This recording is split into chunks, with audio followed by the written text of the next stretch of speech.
Hey budget gardeners, Vita Loki here. Join me today as I bring you along for a mid-September garden walkabout in my New Hampshire Zone 5B garden. The hydrangeas continue to put on a spectacular show. This hydrangea right here is called Quickfire hydrangea, and just notice how pretty the color is. These are the type of colors that we really enjoy during the late summer, early fall months.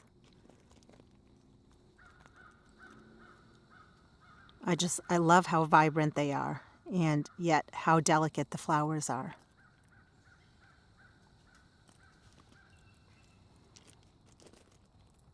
And it's a nice contrast between the beautiful color of the flowers next to the green leaves. Everything is just looking so pretty right now.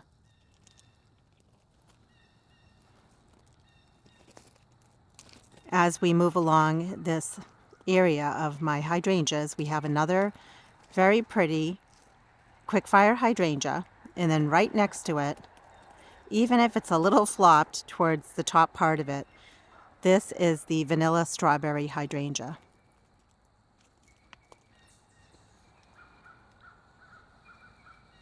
This is a panicle hydrangea, and the panicles are huge if you look at them next to my hands. They make for a really pretty cut flower. You could just cut them and put them in a vase.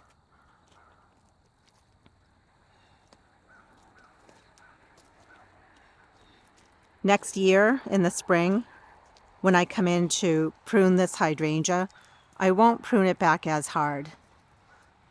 Earlier this spring, we did cut it back very, very hard, and that's why it's flopping in the center. And that's just something that we learn over time. Certain hydrangeas you can prune harder, and other ones you don't want to prune as hard.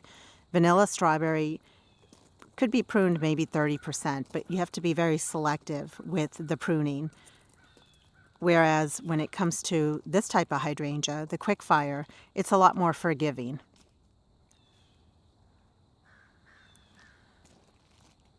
But I did want to show you in this tour how they're looking, because probably when we do our next tour, the hydrangeas won't look as striking as they look right now.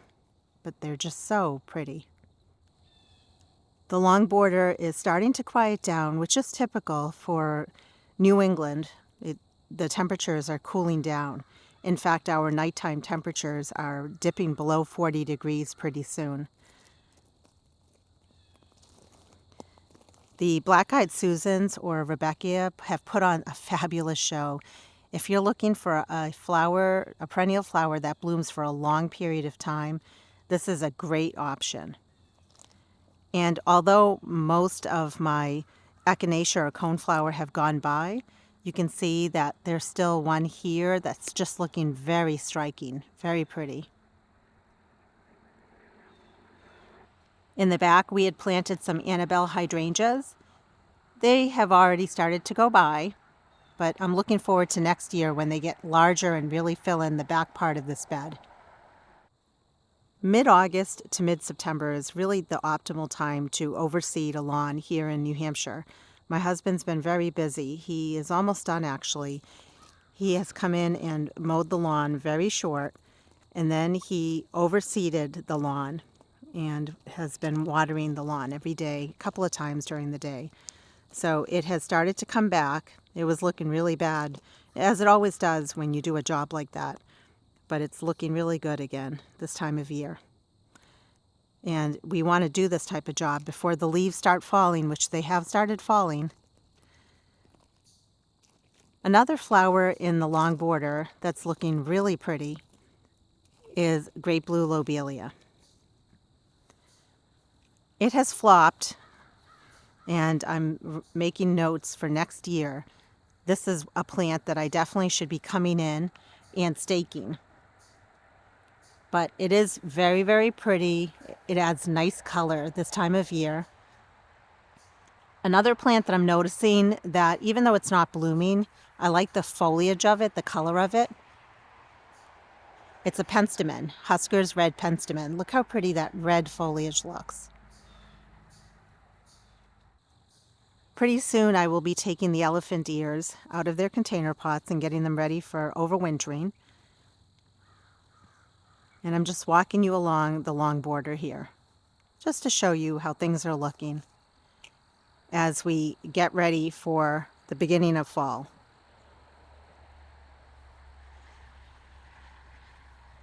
I do like to leave my coneflowers upright because they will start to go to seed, and then the birds really enjoy eating the seed off of the coneflower. Another plant that I will be overwintering again is Dipladenia. I was successful in overwintering that in my garage, my unheated garage. So I'll be doing that again. And I don't put a grow light or anything to my Dipladenia. It basically just goes dormant. But as we step back and just look at the long border, even though things are quieting down, there's still quite a bit of color here that I'm enjoying. When it comes to the great blue lobelia, I will be coming in and cutting them back pretty soon. If I don't do that, they'll drop their seeds and I'll end up with this plant all over this flower bed.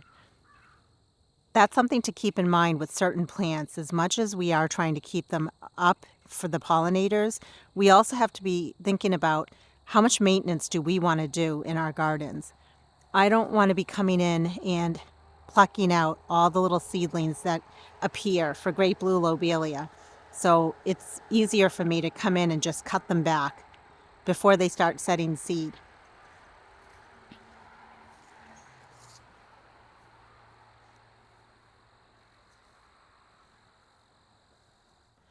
Another hydrangea that I'll be a little more mindful of when it comes to pruning it back next year is this one.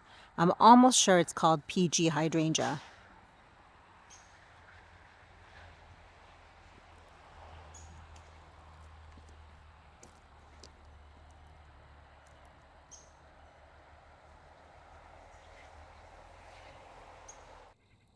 The fringed bleeding heart is not blooming as much as it usually does. This is the time of year that it starts to go dormant. So it's a great time for me to cut back the foliage and start dividing that plant, which I'll be doing very soon. Another plant that is starting to slow down is an annual, and these are wax begonias that we had started from seed. I was diligent about coming in here and deadheading it, but at this point I'm actually trying to collect the seeds from it, so I'm not deadheading it as much. But it took a while for the wax begonias to really look pretty in this area, and then when they did, I really enjoyed the look.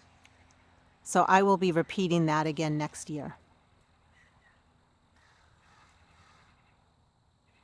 The hanging baskets that line both sides of my driveway continue to put on a great show. And as we head up my driveway, I want you to see what they look like. I have a number of them. And even though they're a lot of work in terms of keeping them watered, especially this year, we haven't had much rain, I think that they still look really pretty.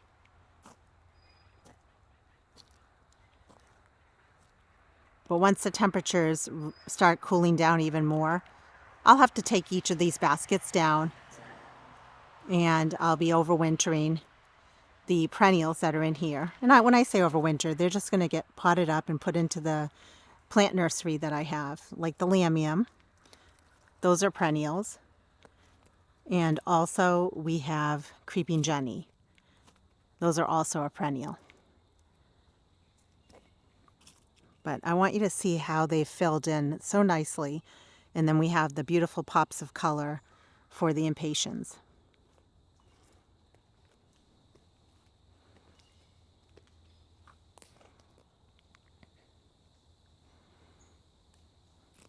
Up the driveway on the left, we still have some really pretty color happening in here. There's another vanilla strawberry hydrangea, and that is looking really nice. It's always a little bit more behind than my other vanilla strawberry hydrangea, so it's just starting to color up. And then at the base there are a bunch of plants. There are impatiens that we started from seed. as well as coleus that we started from seed. And this whole area has really filled in and is looking so pretty.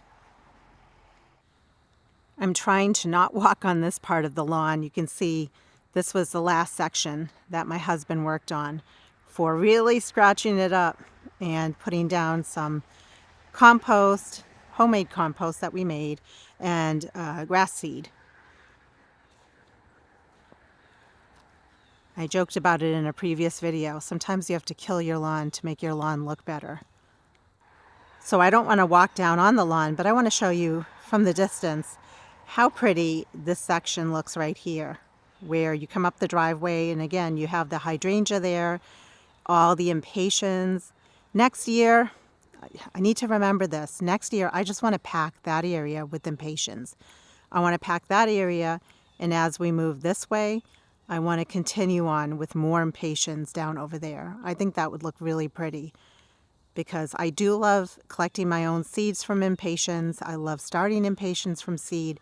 So we are going to go all in with impatiens down in this pocket of the yard next year. We're going to head down here because I want to show you some mums that are budded up and that are going to be blooming soon. So I'll meet you down there.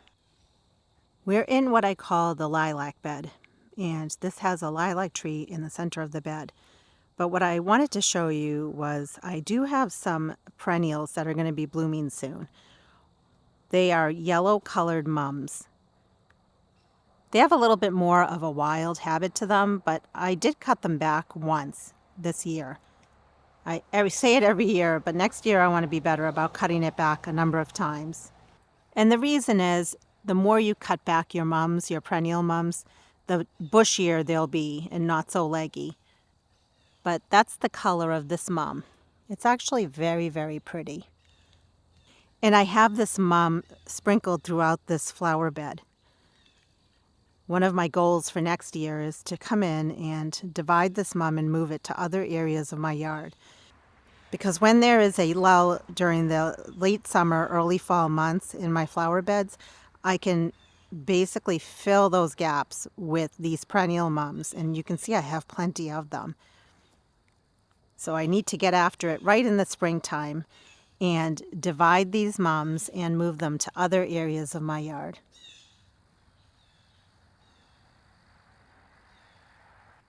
Another plant that I want to do the same thing to are my perennial aster.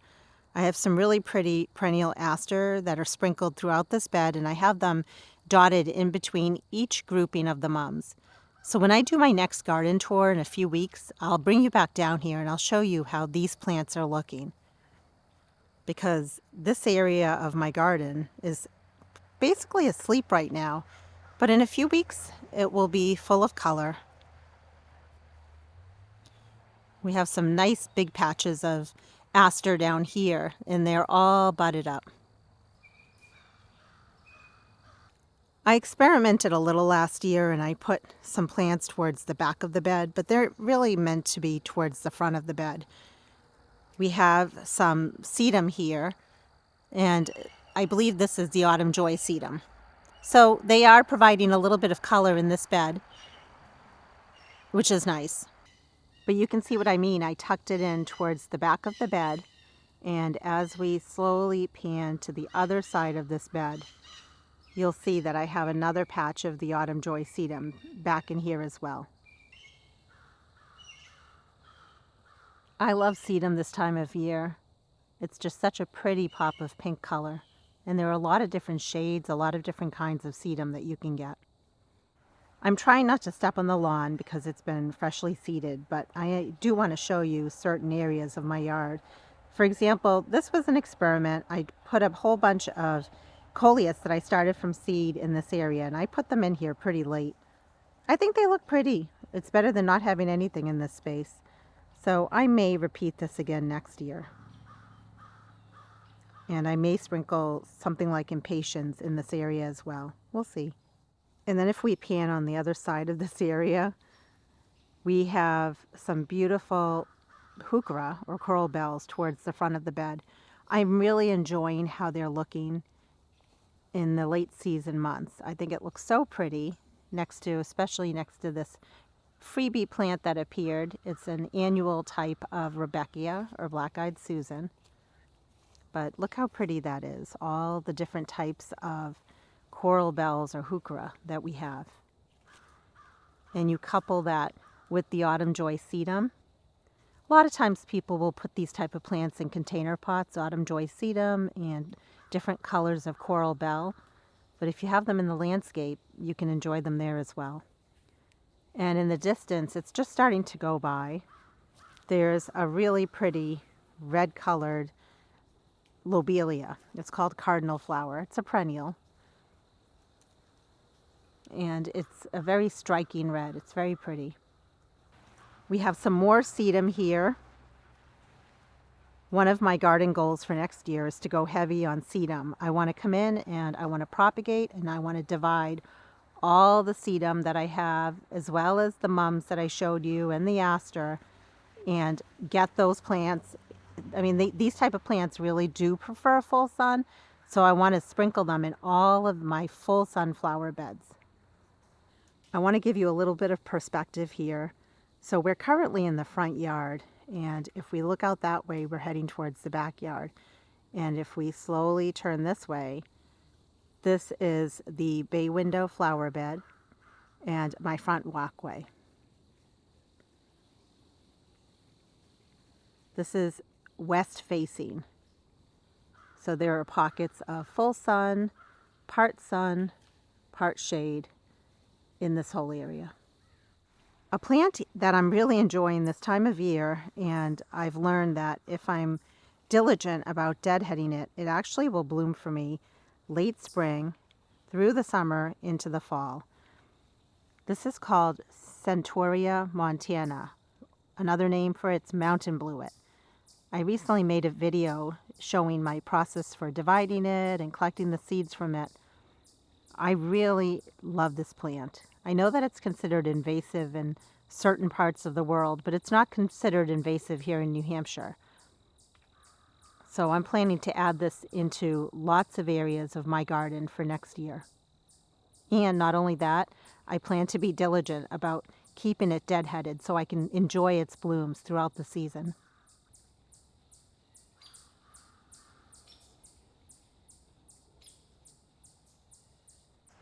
I have many pots of the Diplodenia.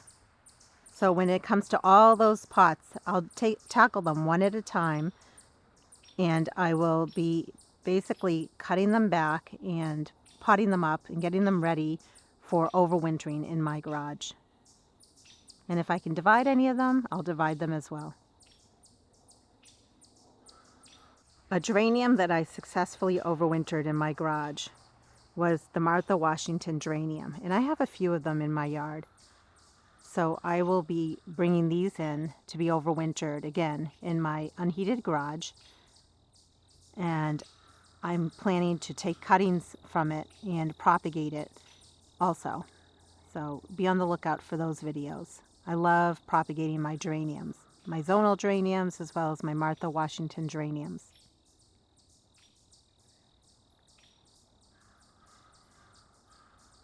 In case you're wondering what those little noises are, those are chipmunks. They're warning each other. Danger, danger. Gardening lady on the loose. We are now in the backyard, and we're stepping into the area where I have raised beds. Again, I'm doing funny angle shots here because I'm trying to be respectful and I don't want to step on the lawn. But if you've been following my channel, you've seen these areas before. So this area here is what I call basically it's my vegetable garden. It's my raised beds here. We have 4 Vigo raised beds, which we have absolutely enjoyed. We've loved them. A lot of the vegetables at this point, the plants, I'm just letting them go because it's that time of year. Again, things are cooling down and things are just slowing down in general. What a difference a few weeks makes. The cucumbers were looking wonderful, the plants, and well, now they're not, but they are a tropical plant, right? They like much warmer weather. So All good things have to come to an end, unfortunately, and boy, did we enjoy our cucumbers. We still have many in the fridge that we're eating. So pretty soon I'll be coming in here and taking all these down, taking everything apart. And then here's the second trellis that we had cucumbers on. But it's a good time because I need to come in here and start overwintering some plants that I want to overwinter in my raised beds. So out with the old and in with the new. And the same applies with the tomatoes. The tomatoes are slowing down, and oh my goodness, we had so many tomatoes this year. I'm just out here looking and saying, oh, there's even more. The other thing I'm doing this time of year, other than just getting plants ready for overwintering, cleaning flower beds, I'm also coming and collecting the seeds of lots of plants. So I love collecting seeds from plants. So one of them will be the alyssum. In fact, this purple and white colored alyssum, I really love it. It's so pretty. So I'll be collecting its seeds as well as the alyssum that are just plain white. This raised bed, this is a birdie's raised bed, is filled with a whole bunch of things. So I did do a second succession, I believe it was middle of August, of some green beans, bush green beans, even though they don't look it. They are a bush green bean. And then I also have radish in here.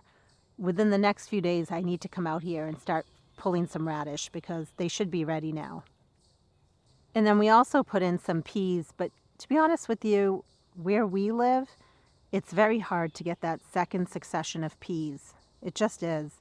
There's that fine line of getting them planted early enough and getting the flowers and getting peas to produce. So fingers crossed. And then in this other birdie's raised bed, we have more green beans, more peas, and then a lettuce mix towards the center. And there's also some cilantro towards the back.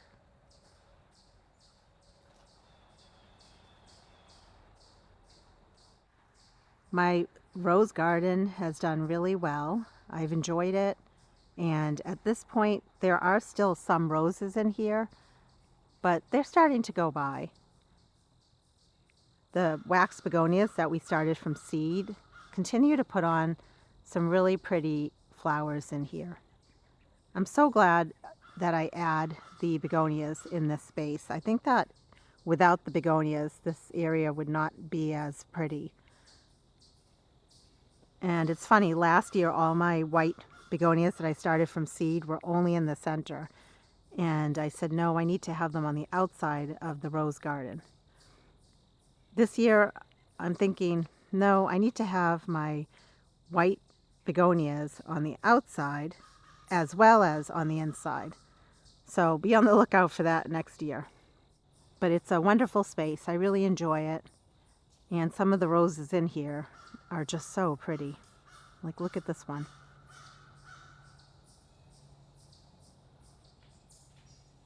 So delicate. It's like a peach color.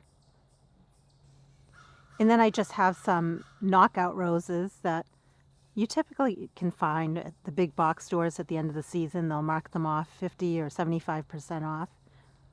And they add nice color to your garden. The window boxes on my back porch have put on a wonderful show. They just look so pretty with the impatiens. They have filled right in. And it's mostly impatiens that are in these window boxes. Look how nice they look this time of year. Every year I say I'm going to go heavier and heavier on growing impatiens from seed. And now you know why. We also have this beautiful perennial in here. That's lamium. And then trailing down below is a type of Lismachia. I usually overwinter this in my garage. I'll be doing that again. But then I'm also going to try to put some in my landscape. Just experiment and see if it's a perennial here where I live. I keep putting it off, but I really need to come out here and do some major work in my shade garden. There are a lot of plants that repeat themselves that are tucked into this space. And they're still looking very pretty, but at this time of year, the leaves are starting to fall, the acorns are falling, and the hosta leaves are just starting to turn over.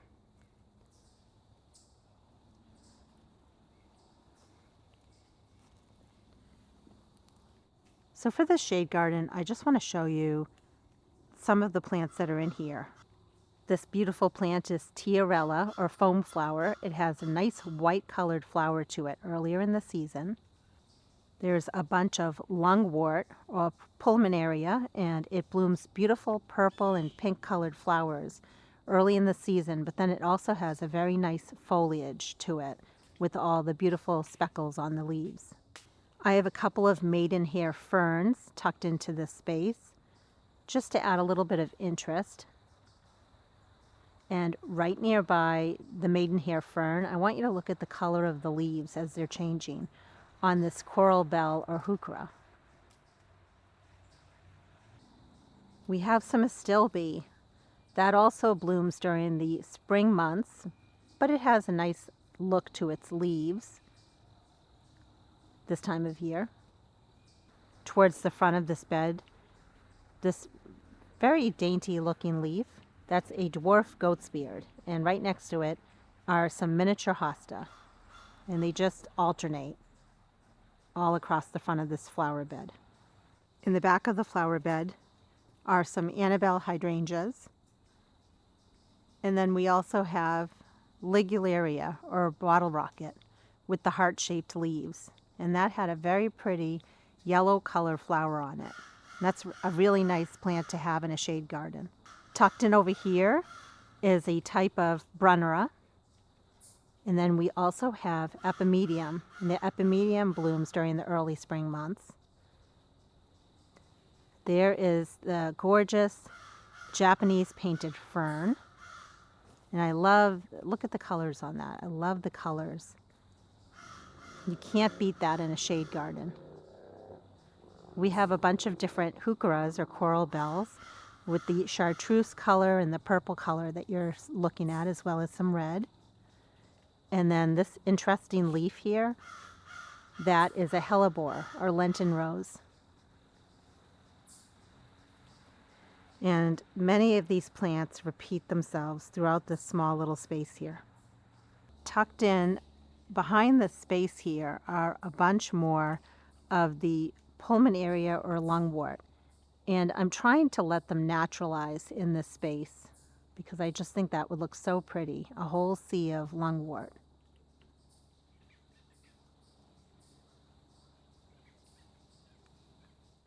A plant that was a surprise seedling, and I did a little more research on it, is this one over here. Now, I'm very familiar with this plant because I have it in my areas of my garden that are full sun. What I didn't know until this year is that grape blue lobelia actually does even well in part shade to full shade. It's such a wonderful plant that you can have it in many different situations when it comes to sun. So one of my garden goals for next year is to add more of the grape blue lobelia in my shade garden, to add that nice late summer pop of color in a very shady part of the yard. As we head towards the side walkway area of my house, there are many hosta tucked in here, and I call this my hosta garden because it really is the main area where a majority of my hosta plants are. The hanging baskets look so pretty still as we head late into the season.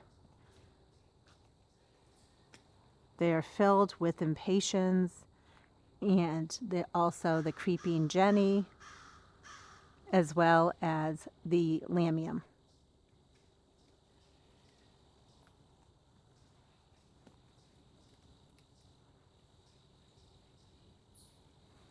If your property is like mine and you have lots of trees or a wooded area, I definitely recommend doing this, putting hooks on the trees and hanging some baskets, especially shade-loving flowers on those trees. I just think it looks so cute.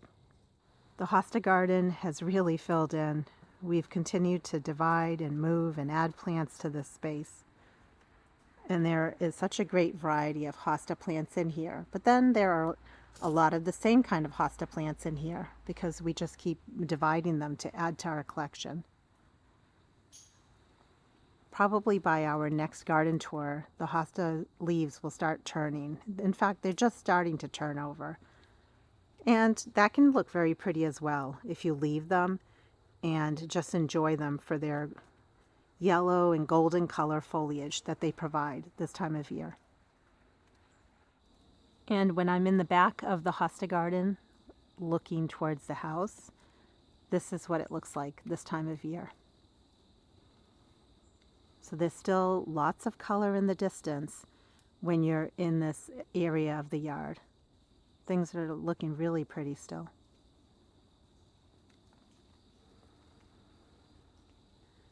In fact, when I'm just looking at the house from this angle, I can't help but enjoy all the impatiens. They just look really pretty. The impatiens that you see on the trees, the impatiens that you see in the window boxes. And then when we slowly turn this way, more pops of pink with the petunias in the distance as well as the Joe Pye weed. The old arborvitae bed is definitely slowing down. We still have some pops of color. Mostly what you're looking at here towards the front are alyssum as well as trailing lobelia. They looked much better earlier in the season, but this is the time of year when they start to go by. And then we have some beautiful wax begonias. All of these annuals are annuals we started from seed. And then we also have some beautiful coleus. I've been repeating this pattern of annuals for years. One thing I'd like to change for next year is I think I want to pack it more, just for that impact. I think it looks really pretty the way it is right now, but there are some open gaps in here. Why not just pack this area? So that's one of my goals for next year. But I do love the way that the coleus looks, as well as the wax begonias. Here we are heading into the early fall.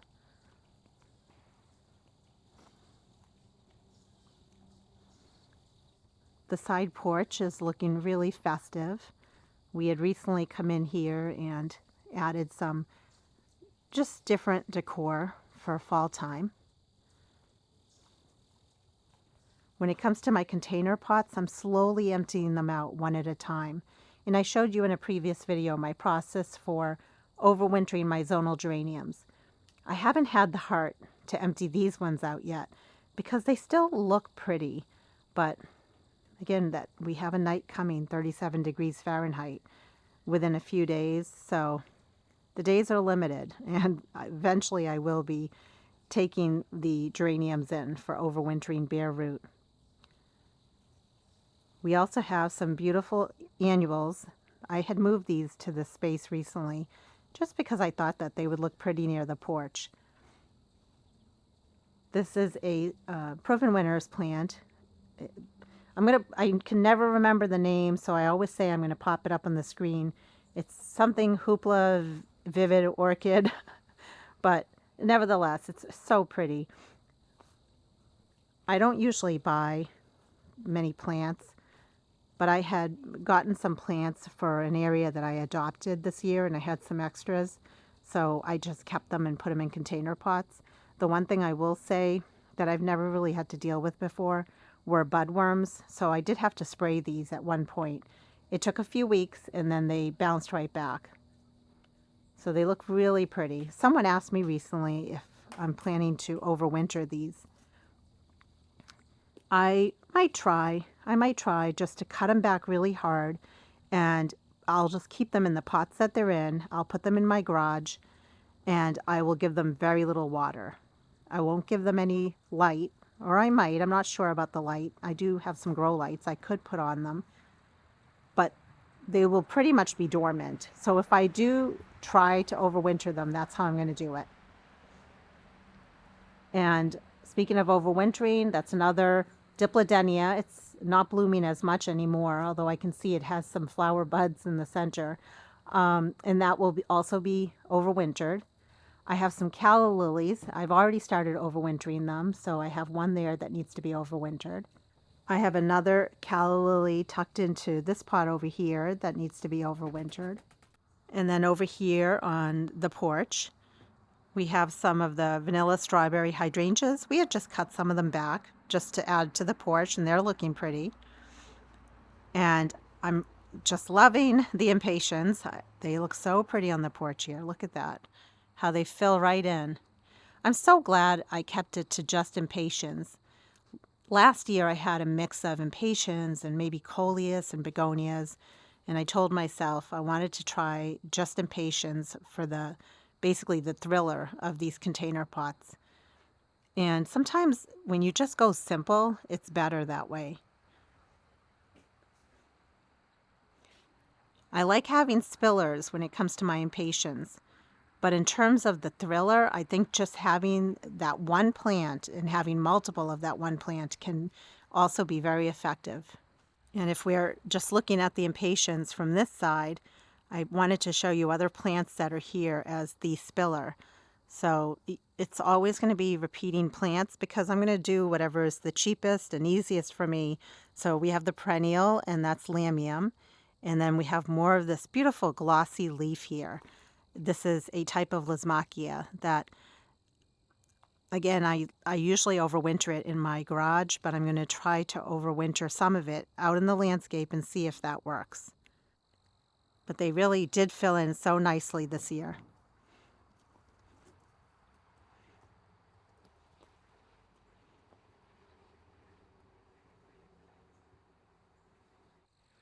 Right near my side porch is a flower bed that I call the side walkway flower bed. I've been spending a lot of time in this flower bed this year.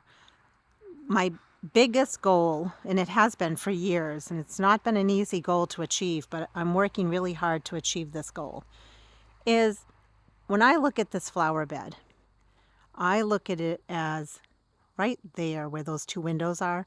I view that as the back of this flower bed.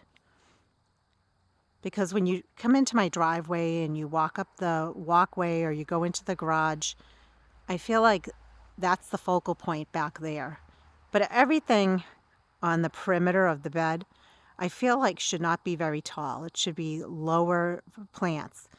So that's something that I'm working towards because it's taking a while to get to that point. And so that's why you'll see me a lot in this flower bed working on it. I'm getting ready for basically next year. I want it to be closer to what I want this flower bed to look like so that it's ready to go for next year. So some of the things that I want to do, just so you know, is like there's little gaps right here as well as on that side of the grass. I want to add some echinacea or coneflower, pulled out enough so it's not close to the grass on both sides. I also want to add some Rebecca or black-eyed Susan. They bloom at different times, and I just think that that would look really pretty. And then where this grass is, there's a small gap right here where this rock is. And I'm thinking I want to move this guy. This is just a seedling that dropped and has gotten big. It's Baptisia or false indigo. And I would like to move that over here. So I'm continuing to clean out the space. I've shown you in previous videos of us working on this space and cleaning it out. I'm getting closer. Some other things that I want to do is I have a couple of peonies that are in this bed. They're tucked in under here. I want to move one of them right over here, and I want to move another peony over there.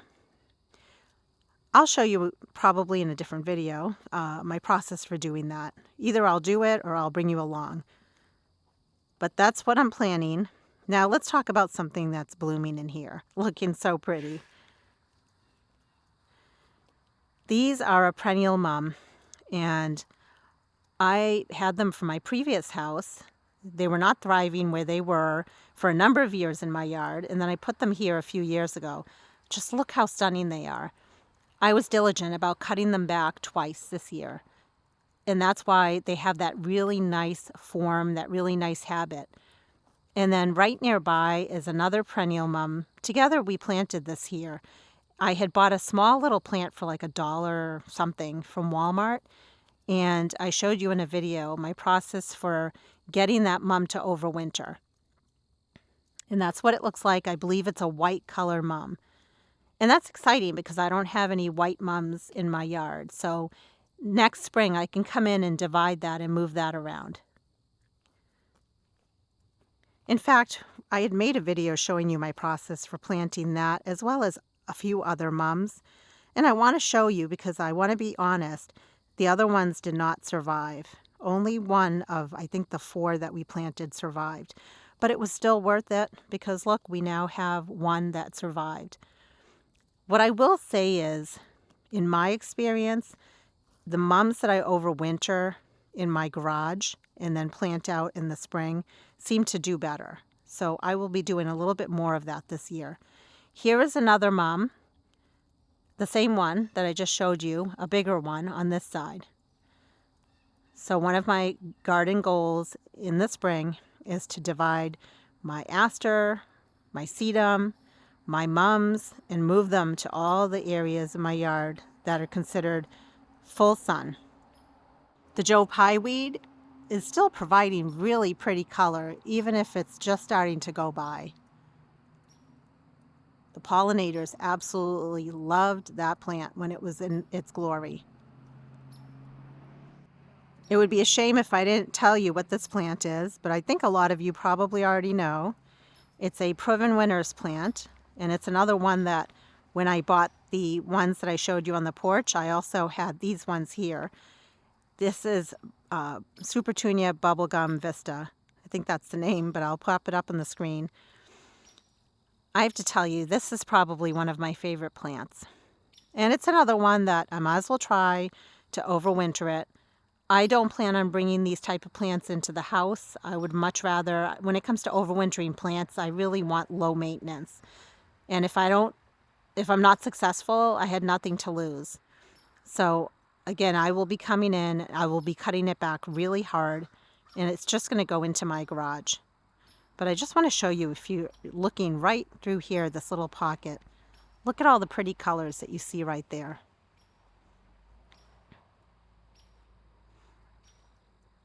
Interestingly enough, I did not have any issues with budworm on this particular Supertunia. It was mostly on the other one. I'm not sure why. This container pot that we put together earlier in the season has been such a joy. I really have loved it. Look how pretty the Dusty Miller looks. And this was a Dusty Miller that I overwintered in my garage. I'll overwinter it again. Why not? It's gotten so big. It's really filling in that pot. And at the base, we're using some of the beautiful Lismachia or Creeping Jenny. And it's hidden, but the other plant that's in here is Lamium. Again, they're perennials that I will end up just potting up and putting down in my backyard plant nursery, basically overwintering them. And then we have Pelargonium.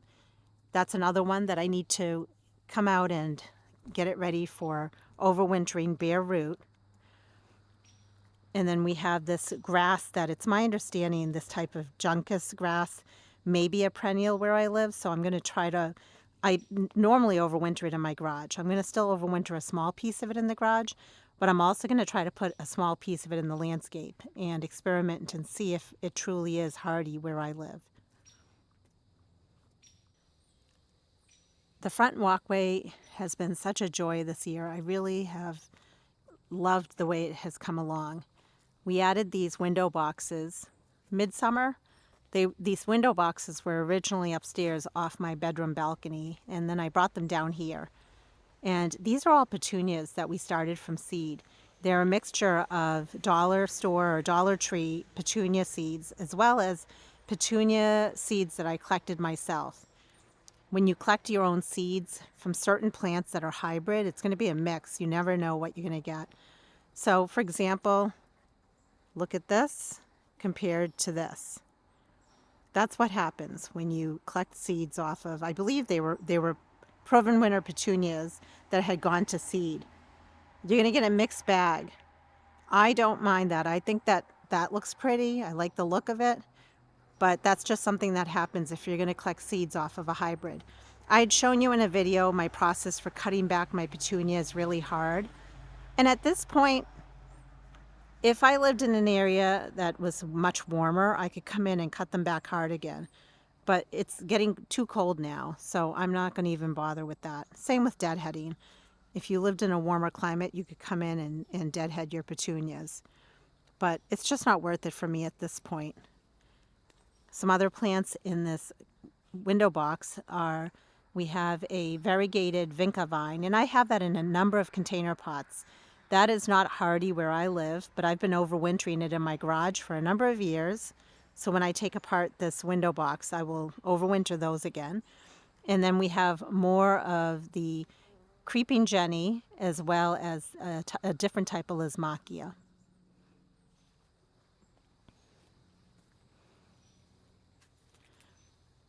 We have some black-eyed Susan or Rebecca at the base here that are still putting on some color. And then up along the walkway, lots going on. Let's start with the right-hand side because it's a little bit quieter. We have the lavender that we planted here earlier in the season, and it's looking really good. The true test will be how they do over winter. I've heard from many of you that your lavender does not come back for you. So let's see what happens. We did originally have drip irrigation right next to the lavender plants because that's how we set up this bed. So we made sure to remove the drip irrigation from the lavender. There's only one line of drip now, and it's towards the back, so we can irrigate these plants, but it's not irrigating the lavender, since lavender doesn't like a lot of water.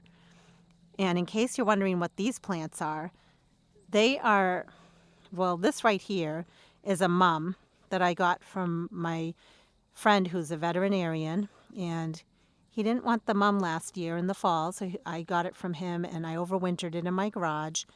You can see that it is slightly budded up. I planted it pretty late in the season, so hopefully we'll see it bloom. The big thing is hopefully it overwinters for us. It should, but you just never know. And then right next to it is a beautiful little rose. I got a piece of it from my sister-in-law's, and she got it from my mother-in-law's home. So we just planted that in here recently. And when I say recently, earlier in the season. And then there's another mum that I got from my friend who's a veterinarian. And it was at the end of the season last year. We overwintered it in the garage, and you can see that that's budded up. So in terms of a color, I think that these mums were a red color, but time will tell. We'll have to wait and see. And then right above where these plants are is yet another window box, looking just as pretty. Do you remember the pansy holding bed? We had put in some different flowers in here once the pansies went by. We put some beautiful dahlias, the unwinds mixed dahlias in container pots. But then we also put a bunch of gomphrena that we started from seed. And I want to show you how pretty that gomphrena is looking. I will absolutely be planting more gomphrena around my yard. I was surprised at how easy it is to grow gomphrena from seed. And these were seed that I collected myself. Right next to the gomphrena, and I think it complements it very nicely, is this alyssum, or lobularia, that we also started from seed. And even if it's starting to just go by, I love how these two colors complement each other so nicely.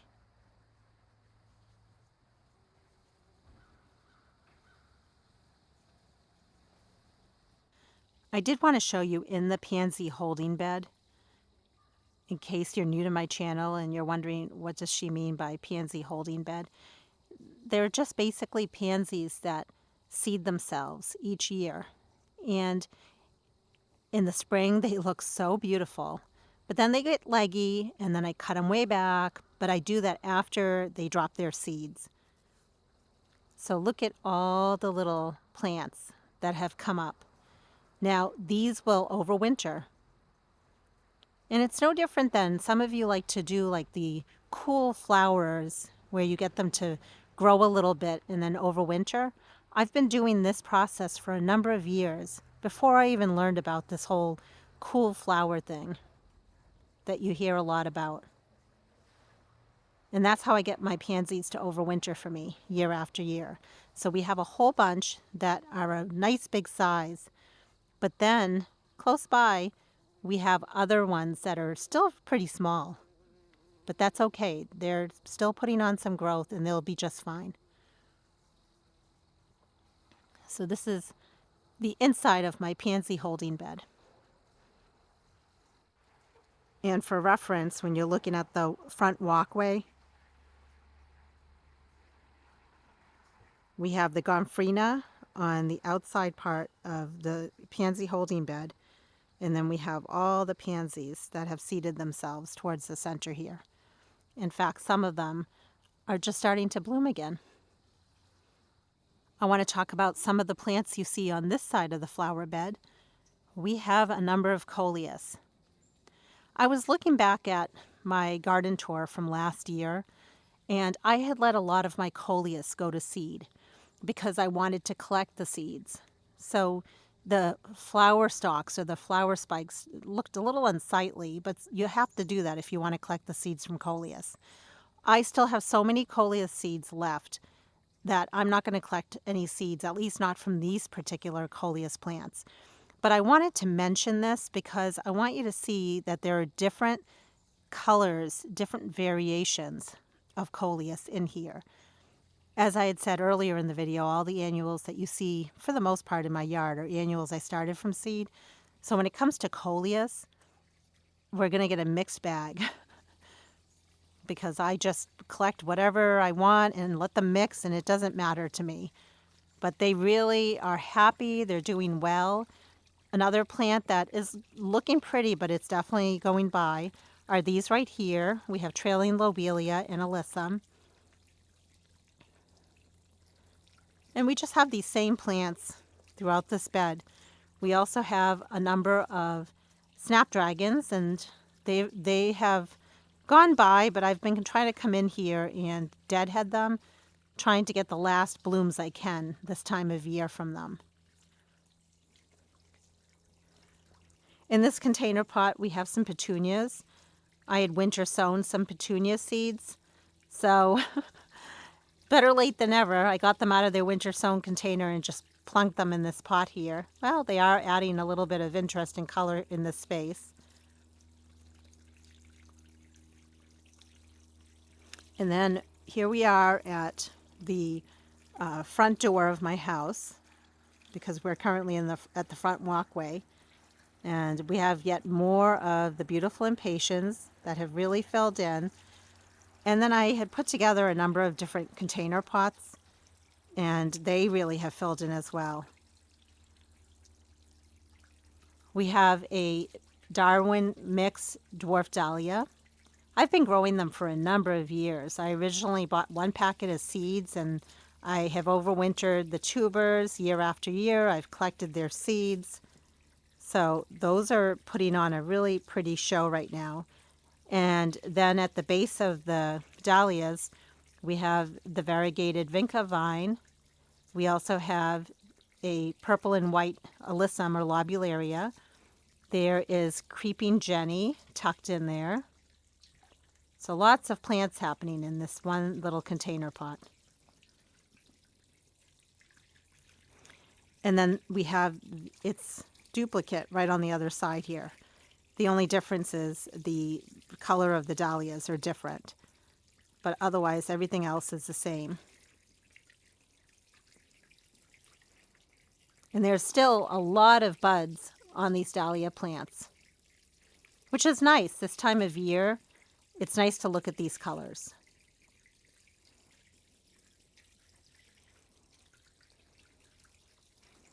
This container pot's looking really pretty.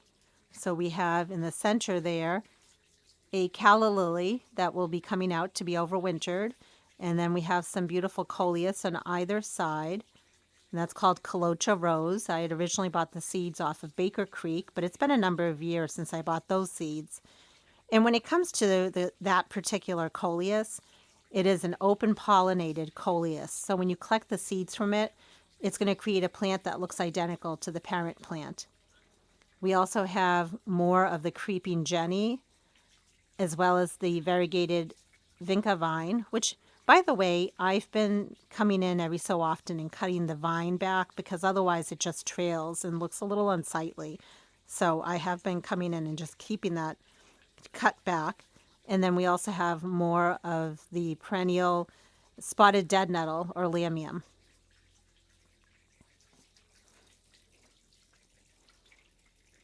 Another pot on the porch here is full of alyssum and also the dipladenia. One thing I'd like to change for next year is go back to a container pot that I put right in this space last year. And that container pot had impatiens in it. It looked really pretty and it had height to it as well. It had color and height. So I think that's what I'm going to do for next year because I think it would look really pretty next to these other container pots of the impatiens that you see. The elephant ear on this side of the house is looking so pretty. Look how big that is. One thing I'd like to try for next year is I have space on the rock here. I think it would look really nice to have more elephant ear and more of the potted coleus right there. The only thing I have to keep in mind is that's also where water can come down if we have rain.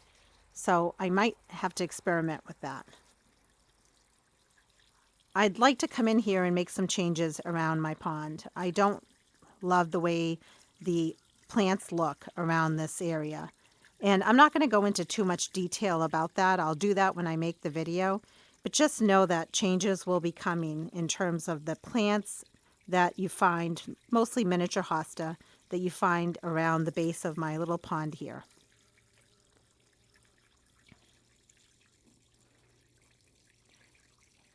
The potted coleus looks so pretty. I really have enjoyed them. So you have almost like it's like a tropical vibe going on right here. So I will absolutely be repeating that again.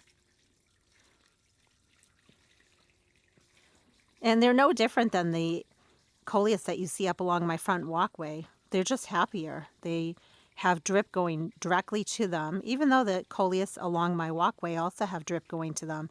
The ones in the pots just got so huge. They got so huge that they actually smothered out the calla lilies that I also put in those container pots. Definitely not going to do that again. And speaking of calla lilies, I also have more baby calla lilies that are in these container pots.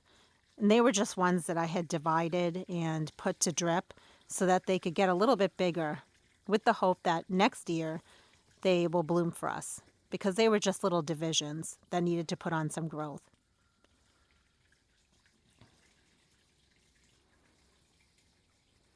And as we just look at the space right here, just look how lush it looks. Jen, I'm using that word. My sister-in-law called it lush. I said to her, does it look like a jungle? She said, no, it's lush. So we will go with that. It has a nice lush look to it. I wanted to bring you back over here to what I call the bay window flower bed. I saw a picture probably a year ago on Pinterest where they had window boxes on a bay window bed. And I'm like, I want to do that. And I'm so glad I did that. It didn't take much effort or much money to put the window boxes up there. And then, of course, we filled it with basically free plants. I love the way that looks.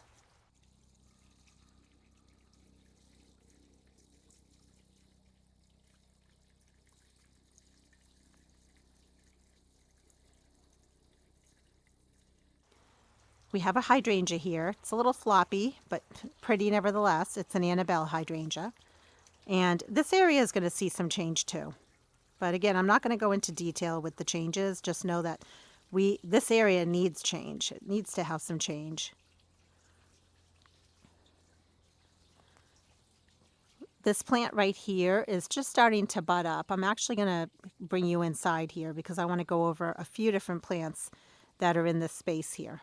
What started off as one plant, just because I've divided it, is a plant that is now on the full perimeter of this bay window space. It's a hardy geranium, and it's a bloody cranesbill geranium. I actually just came in recently and deadheaded it because it's a plant that if you keep deadheading it, it will continue to bloom for you. In fact, we came in mid-season after its first initial blooms, and we cut it back really, really hard. And it took about 2 weeks, but then it bounced right back. I don't want to cut it back really hard at this point. If I lived in a warmer area, I would suggest doing it. But for me, it's not worth it. But look at the colors. Again, any perennial that you can kind of limp along and keep deadheading, why not? It gives you that color. We also had come in and cut back our Stelladora reblooming daylilies really hard. And I want to show you or give you an update on how they're looking. Look at the fresh growth that comes from the base. So many people pull out their daylilies saying that they're unsightly, the brown leaves. I get that, but that's why I like to cut them back really hard so that we don't have to look at those unsightly brown leaves. And in fact, we can look at more blooms. And here we are, middle of September, and we have some yellow and we have some of this magenta pink color going on, looking very pretty. The Speedwell or Veronica still have some color on them, but they're done for the season. But right near them, and they're all budded up, is this beautiful plant. This is called Montauk Daisy. It blooms, well, you can see here we are middle of September and it's budded up. So it blooms, at least in New Hampshire, I would say late September, maybe even early October. It's a very pretty white colored daisy.